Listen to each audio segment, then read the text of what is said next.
Derivation of the production possibilities frontier.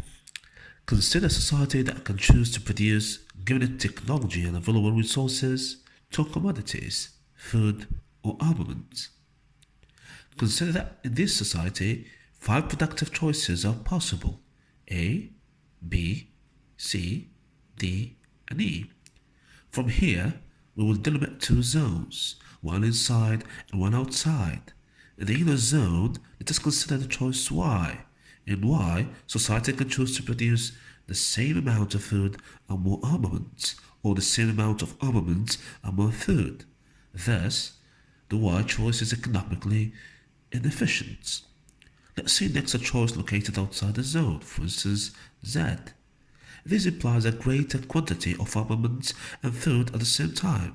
So, it is a desirable but unattainable choice given the state of technology and available resources.